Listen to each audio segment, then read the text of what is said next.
আসসালামু আলাইকুম রহমতুল্লাহ। আসসালামু আলাইকুম রহমতুল্লাহ। বিসমিল্লাহির রহমানির রহিম।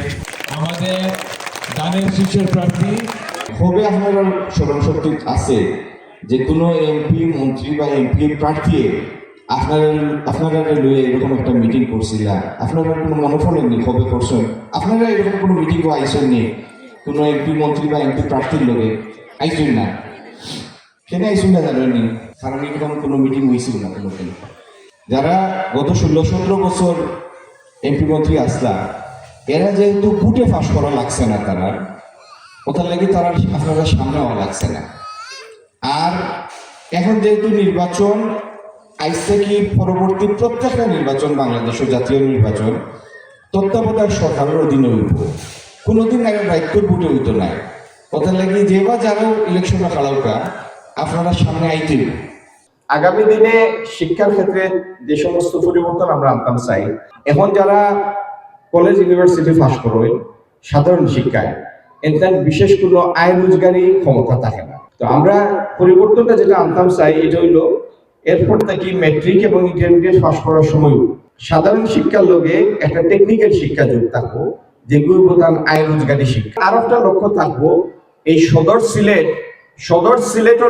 সিলেটর লাগি আর একটা হাসপাতাল করা, যাতে আমরা মানুষের লাগি আরো চিকিৎসার সুযোগটা অধিকতর প্রসারিত হয়। সবচেয়ে জনপ্রিয় প্রতীক হচ্ছে দানের শীষ, আর এই দানের শীষ বেগম খালেদা জিয়া ওনাকে দিয়েছেন। তাহলে আমরা সবাই মিলে বুথের দিন 11টার পূর্বে কারা কারা বুথ সেন্টারে যাবেন হাত তুলে দেখান তো। 11টার পূর্বে যেতে হবে, 11টার পূর্বে। তাহলে আমরা 11টার পূর্বে সবাই যাবো, প্রতীক আমাদের দানের শীষ। এই এলাকার মাঝে কোনো ধরনের কোনো স্কুল নাই, ছোট ছোট বাচ্চারা অনেক দূরে যাওয়া লাগে স্কুলে। এরপরে একটা কমিউনিটি ক্লিনিক নাই, অনেক মহিলারা পিনের খারাপ অবস্থার মধ্যে যাতায়াত করতে করতে রাস্তায় শেষ হয়ে যায় অনেকের জীবন। তাই আপনাদের কাছে আমার এই অনুরোধটা আকুলভাবে আমি আবেদন করছি। বিষয়টা হলো যে আমাদের এলাকায় রাস্তা পথে কাজ চলমান আছে। এই যে দুর্ভোগ আমরা বিগত দিনে যে 16-17 বছর আমাদের রাস্তার যে অবস্থা খারাপ ছিল, এখন হয়তো কিছুটা লাঘব হবে ইনশাল্লাহ, লাঘব হওয়ার পথে আছে।